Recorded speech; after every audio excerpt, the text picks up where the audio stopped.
The first reading is from Acts, chapter 2, verses 42 through 47.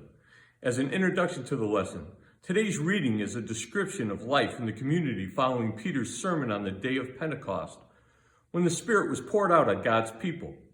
The new community is sustained in worship and fellowship, shares what they have, and ensures that everyone has enough.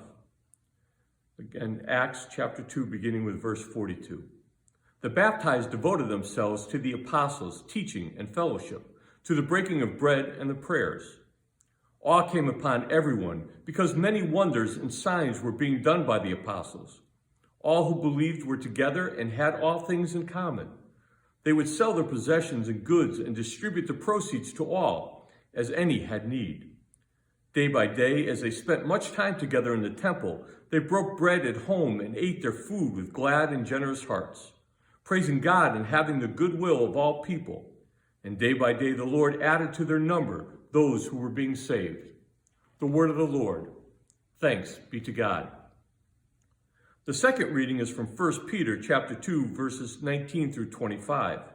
As an introduction, doing the right things does not guarantee that one will not experience difficulties, hardships, rejection, or even suffering. Here Christ is presented as the model for our path of endurance and loyalty to God, particularly amid adversity.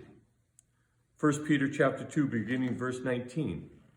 It is a credit to you if, being aware of God, you endure pain while suffering unjustly. If you endure when you are beaten for doing wrong, what credit is that? But if you endure when you do right and suffer for it, you have God's approval.